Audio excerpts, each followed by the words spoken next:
Associação O Senhor, o Bom Pastor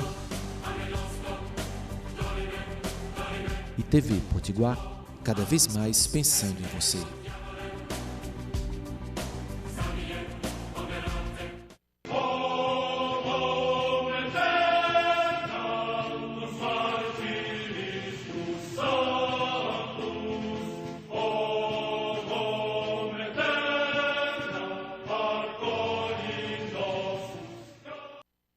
Salve Roma! Estamos aqui com o programa Em Defesa da Fé. E entrando na segunda semana de Quaresma, vamos falar sobre Quaresma, sobre a grande tradição católica do jejum, oração e esmola. A palavra Quaresma vem do latim quadragésima dies, 40º dia. E vamos explicar biblicamente por que a igreja mantém essa tradição da Quaresma até hoje, né? Vemos aqui as palavras do nosso Papa Francisco, né, as mensagens do nosso Papa sobre a Quaresma, né? Por ocasião da Quaresma, ofereço-vos algumas reflexões com a esperança de que possam servir para o caminho pessoal e comunitário de conversão. Como motivo inspirador, tomei a seguinte frase de São Paulo: conheceis bem a bondade de nosso Senhor Jesus Cristo, que sendo rico, se fez pobre por vós, para vos enriquecer com a sua pobreza. O Santo Padre cita a passagem de 2 Coríntios 8:9, sobre nosso Senhor Jesus Cristo. Lá na frente, quando a gente explicar um pouco sobre a Quaresma, a gente vai falar também sobre o jejum, a oração e a esmola. E a gente vai entender o que é a pobreza de Jesus Cristo, o que é a pobreza cristã. E vamos ver bem, tanto nas palavras do Santo Padre, como na Bíblia, qual é a diferença da pobreza cristã para o pauperismo marqueteiro. Uma coisa não tem nada a ver com a outra. Muita gente confunde a filantropia, né? Como o Santo Padre falou uma vez, que a igreja sem cruz, a igreja não pode ser uma ONG piedosa, né? Então a igreja é cruz. E não confundir o princípio caritativo da cruz, o princípio caritativo da igreja, com a falsa filantropia, com o pauperismo marqueteiro, né? Então o Santo Padre nos exorta nessa mensagem para a Quaresma. E vamos mostrar também na Escritura. Mas primeiramente vamos mostrar as prefigurações da antiga aliança sobre a Quaresma.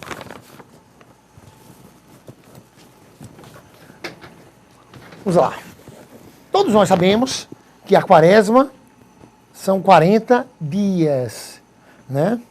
Esperando a era da Páscoa, né? O momento da Páscoa. Vamos ver por que 40 dias.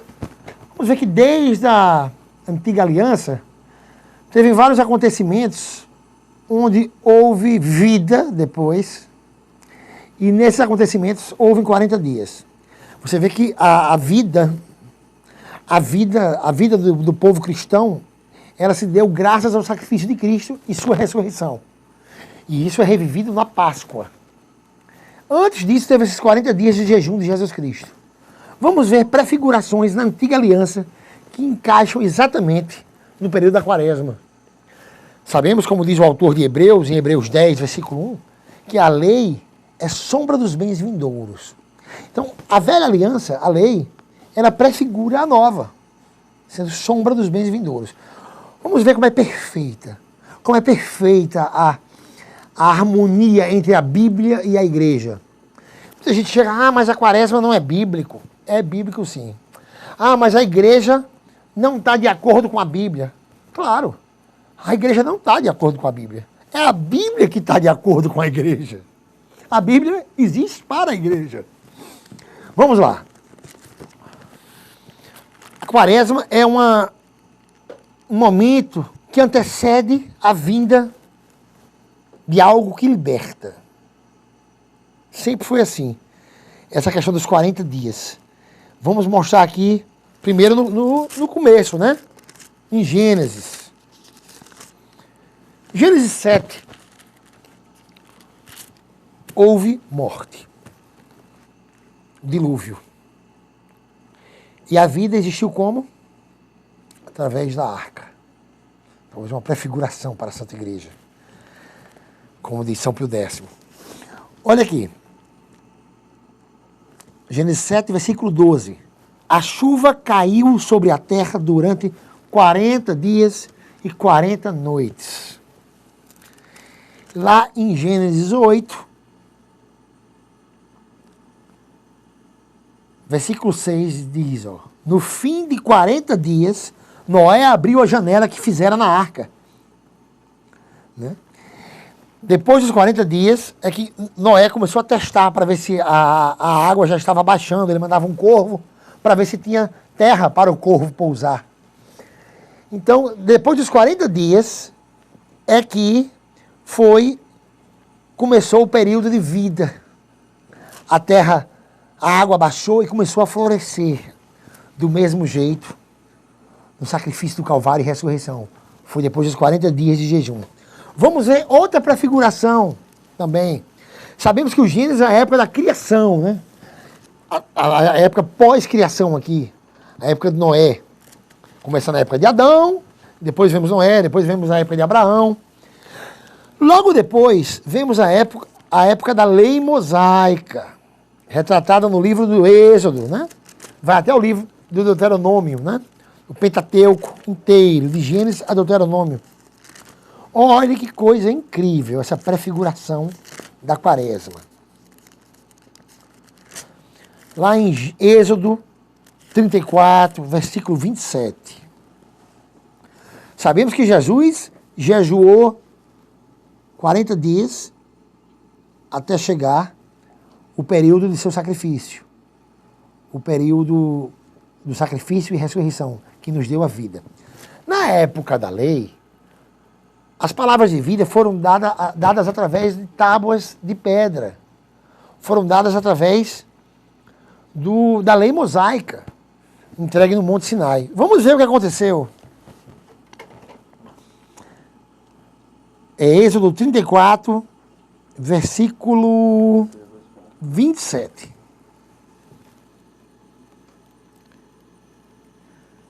Disse ainda Javé a Moisés: escreve essas palavras, porque segundo o teor dessas palavras, fiz aliança contigo e Israel. Olha o versículo 28. Moisés esteve ali com Javé 40 dias e 40 noites sem comer pão, nem beber água. Ele escreveu nas tábuas as palavras da aliança, as 10 palavras. Vamos ver que Moisés só desceu com essa tábua, que essa tábua gera vida, porque ali estava a lei mosaica, a lei do povo de Deus. Essa lei vigorou até a vinda de Cristo, né? Como diz em Mateus 11:13, vigorou até João Batista, né? A partir de João Batista já foi começado o anúncio do reino dos céus. Então essa lei serviu como aio para o povo seguir uma trajetória moral até que viesse Cristo, o descendente da promessa. Então vamos ver como prefigura perfeitamente o período pascual, pré-pascual, né, a quaresma. Deuteronômio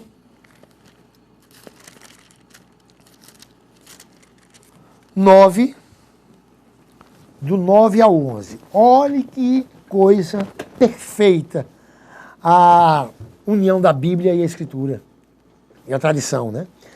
Papa Francisco tem uma frase que eu gosto muito de repetir. Ele disse assim: existe uma unidade indissolúvel entre a Bíblia e a tradição. É impossível separar a Bíblia e a tradição. Isso é uma comunhão perfeita, né? Como no Vaticano tem uma fonte de Bernini, que desce, tem uma escultura que desce duas fontes. Uma se chama Escritura e a outra se chama Tradição. Porque são perfeitos. Olha aqui. Deuteronômio 9, do 9 ao 11. Moisés dizendo, ó, quando eu subi a montanha para tomar as tábuas de pedra, as tábuas da aliança, que Javé tinha concluído convosco, permaneci na montanha durante 40 dias e 40 noites, sem comer pão, nem beber água. Javé deu-me então as 2 tábuas de pedra, escritas pelo dedo de Deus. Sobre elas estavam todas as palavras que Javé falara convosco na montanha, do meio do fogo, no dia da Assembleia. após 40 dias e 40 noites, Javé entregou-me as 2 tábuas de pedra, as tábuas da aliança. Então, Javé concluiu com Moisés a primeira aliança, após os 40 dias de jejum. No Novo Testamento, Javé conclui Cristo.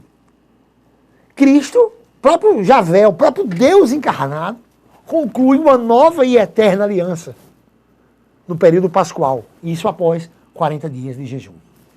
Perfeito. Vamos ver. Lá em Mateus 4. Essa passagem da quaresma, do período de jejum de Jesus Cristo, ele não está descrito no Evangelho de São João. Está no Evangelho de Marcos, capítulo 1, e no Evangelho de São Lucas e de São Mateus, no capítulo 4. Eu vou ler aqui o de São Mateus. Mateus 4.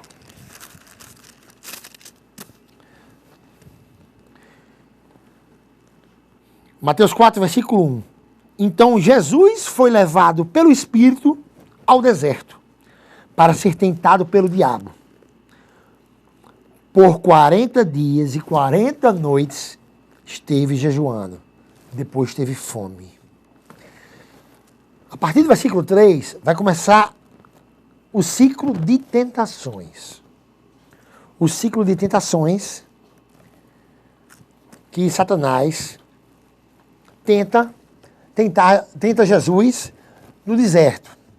As 3 tentações incluem uma tentativa de que Jesus mostre sua soberba, uma tentativa de que Jesus mostre ganância e uma tentativa de que Jesus seja vencido pela fome.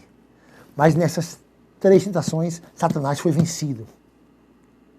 E Cristo reinou em seu poder, né? Reinou em conseguir vencer tudo isso. E é isso que a igreja pede para que nós vençamos na quaresma. No próximo bloco eu vou explicar direitinho.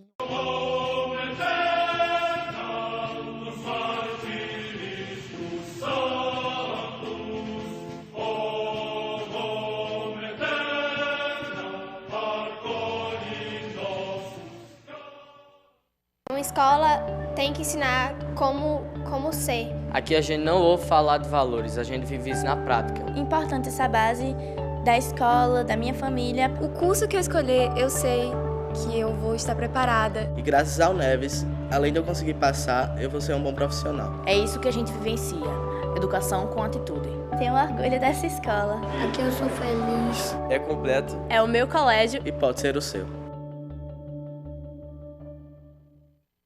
Seja em Natal ou em Pipa, aqui você encontra belas praias, passeios incríveis e muito sol, além de uma excelente gastronomia. O paraíso é aqui. Venha passar momentos de intenso lazer. Entre em contato com a natureza. Seja para descansar ou se divertir, hospede-se conosco. Paradise Hotéis, Natal e Pipa, 4 opções para você.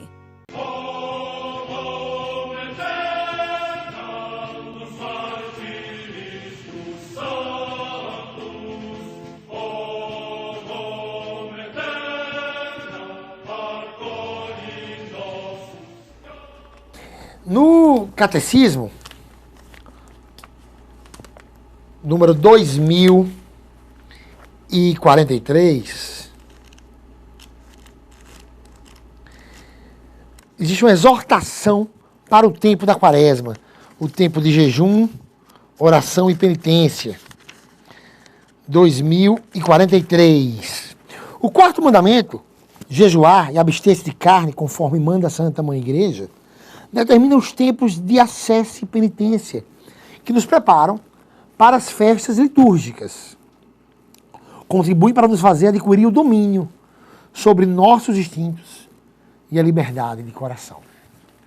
Esse domínio sobre nossos instintos, ele é bem exortado também no Evangelho de São Mateus. No Evangelho de São Mateus, quando Jesus é tentado no deserto, nós vemos as 3 tentativas, as 3 formas que Satanás usa para tentar Jesus. Foram 3 tentações. Vejamos. A primeira tentação está em Mateus 4, versículo 3. Então, aproximando-se o tentador, disse-lhe: se és filho de Deus, manda que estas pedras se transformem em pães. Satanás tentou Jesus pela gula. Primeira tentação. Segunda tentação. Se és filho de Deus, atira-te para baixo, porque está escrito: ele dará ordem a seus anjos a teu respeito, e eles se tomarão pelas mãos. Então a segunda tentação foi através da soberba. Ele quis cativar Jesus, fisgar Jesus pela soberba de ser filho de Deus e demonstrar poder ali. A terceira tentação está em Mateus 4, versículo 8. Tornou o diabo a levá-lo agora para um monte muito alto e mostrou-lhe todos os reinos do mundo com seu esplendor. E disse-lhe: tudo isso te darei, se prostrado me adorares. Então Satanás tentou Jesus de 3 formas. Pela gula, pela soberba e pela ganância. Satanás prometeu a Jesus dar todos os reinos do mundo, porque Satanás é o príncipe desse mundo. Então, Satanás sendo o príncipe desse mundo, ele podia oferecer esses reinos materiais, os reinos terrenos, mas Jesus preferiu nos dar o reino dos céus. Como vencer essas 3 formas de tentação? Vejamos que Jesus é filho de Deus, mas nós estamos em risco de cair numa dessas tentações. Nós somos fracos. Tentação da gula, tentação da soberba e tentação da ganância. Essas 3 tentações, elas são vencidas por 3 armas. A tentação da gula é vencida pelo jejum. A tentação da soberba é vencida pela oração. O Pai Nosso, que inicia cada mistério do Sagrado Terço, no Pai Nosso nós dizemos: seja feita a tua vontade, fiat voluntas tua. Ou seja, a gente coloca na mão do Pai. A gente aniquila a nossa soberba, nosso querer. A gente bota na mão do Pai. Ele que sabe o que é bom pra gente. E nada melhor para a ganância do que a partilha, a caridade, a esmola. Então essas 3 armas vencem essas 3 tentações. Logo no Evangelho de São Mateus, o interessante da perfeição da Escritura é que após essas 3 tentações, logo depois Jesus nos exorta em relação às armas para vencê-la. Vamos lá. Mateus 6, logo depois, Jesus fala da esmola, da oração e do jejum. Em Mateus 6. Lá em Mateus 6, versículo 16, ele ensina como vencer a gula através do jejum. Ele diz: quando jejuardes, não tomeis um ar sombrio como fazem os hipócritas, pois eles desfiguram o seu rosto para que seu jejum seja percebido pelos homens. O jejum é para agradar a Deus, não é para agradar os homens. Não é para você chegar, não é aquele contexto farisaico de chegar: eu jejuei o dia todo, estou morrendo de fome, estou mal, né? Então, Jesus ele exorta em relação a isso. O jejum é para ser visto do alto. Outra arma de Jesus que ele nos ensina é a oração. Vence a soberba, que foi a segunda tentação de Satanás. A segunda tentação de Satanás foi em cima da soberba. Então Jesus nos ensina a vencer essa tentação. Na oração do Pai Nosso, né? Em Mateus 6, versículo 7. Aí lá, no versículo 9, ele ensina o Pai Nosso. Belíssimo, né? Até hoje a igreja mantém o costume de rezar o Pai Nosso. E quanto à ganância, a última tentação de Satanás, quando ele subiu lá em cima do monte e mostrou os reinos da terra prometeu a Jesus.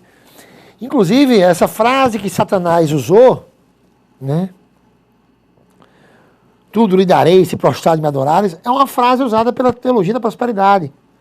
A teologia protestante da prosperidade, que cresceu em cima da promessa material, né?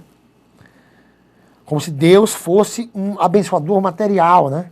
E lá em 1 João 2,16 diz que nada desse mundo vem do Pai. Por isso que a igreja nunca prometeu nada material para ninguém. A igreja promete o reino dos céus. Porque a ela foi confiado pelas mãos do Senhor. Então vamos lá. A esmola. A esmola é muito interessante, né? Esmola não é igual a caridade. Toda esmola é caridade. Mas nem toda caridade é esmola. Foi palavras do Padre Inácio ontem na missa de cinzas. Mas vamos entender o princípio caritativo da esmola. A caridade, ela engloba muita coisa, né? Até pregar a verdade para alguém, alertar alguém é uma caridade.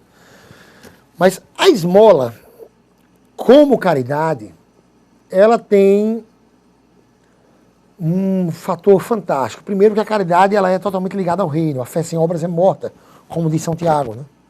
Na epístola. E lá em Mateus 25, Jesus também deixa bem claro que os benditos do reino serão os caridosos. A esmola, ela é uma das armas, né, usada na quaresma. A esmola quebra a tentação da ganância, o partilhar, né, a caridade. Olha que interessante, Jesus diz em Mateus 6, 1: guardai-vos de praticar a vossa justiça diante dos homens, para seres vistos por eles. Do contrário, não recebereis recompensa junto ao vosso Pai. Vou aqui me aproximar um pouco. Eu vou fazer um comparativo dessa passagem de Mateus 6 com a passagem de Atos. Por isso, quando deres esmola, não te ponhas a trombetar em público como fazem os hipócritas. Eu vejo alguns irmãos, ainda quando eu era pastor protestante, eu vejo muitos irmãos daquela época que tiram uma foto abraçado com um mendigo, né? Tiram uma foto fazendo obra caritativa, para mostrar-se um homem de Deus, né? Mostrar-se em público. Minha gente, a esmola, quando é feita para propagar para o próximo, ela só chega até o olho do próximo. A esmola, um grande exemplo da esmola aqui é lá em Atos 10. Lá em Atos 10, quando relata sobre Cornélio. Olha que interessante. Cornélio era um homem religioso. Vivia em Cesareia um homem chamado Cornélio, centurião da corte itálica. Lá em Atos 10, versículo 1. Olha que interessante. Diz que Cornélio era um homem religioso e dava muitas esmolas ao povo judeu. E orava a Deus constantemente. Olha que exemplo de piedade Cornélio nos dá. O anjo chegou para Cornélio e disse: tuas orações e tuas esmolas subiram até Deus. Ou seja, Cornélio não era como os fariseus, que faziam caridades em público para serem vistos pelos homens. Ele fazia em segredo, como aconselha Jesus em Mateus 6. E o anjo chega e diz, lá em Atos 10, versículo 4, tuas orações e tuas esmolas subiram até Deus. E é isso que o Papa Francisco nos exorta, para não confundirmos a verdadeira piedade cristã, o verdadeiro princípio caritativo, com essa falsa filantropia, com esse pauperismo marqueteiro. Olha aqui, ó, que lindo. Papa Francisco nos exortando para a quaresma.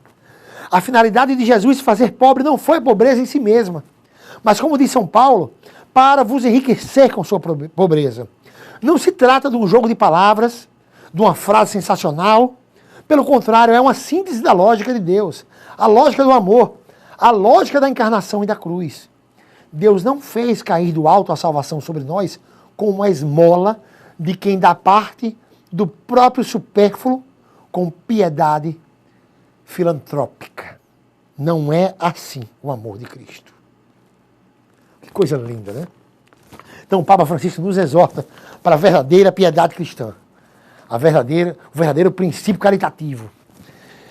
Minha gente, então, hoje foi sobre jejum, oração e esmola. Estamos na época da quaresma. Mas semana que vem estarei aqui de novo para falar sobre o dogma extra ecclesia nulla salus. Fora da Igreja Católica, ninguém pode salvar-se. Eu vou provar que durante toda a tradição sempre se acreditou nisso e se pregou isso. E que é bíblico. Está no catecismo, está na Bíblia. Perfeição, a unidade indissolúvel, escritura e tradição. E quanto ao livro Um Filho em Defesa da Mãe, em várias lojas das capitais brasileiras, né? E também pelo site da editora, pelo site www.martiria.com.br.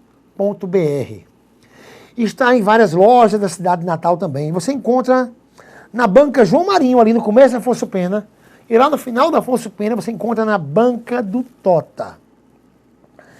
Você encontra também no Nordestão de Santa Catarina, no Shopping 10 e na Rua Felipe Camarão, que é na loja Jerusalém Artigos Religiosos.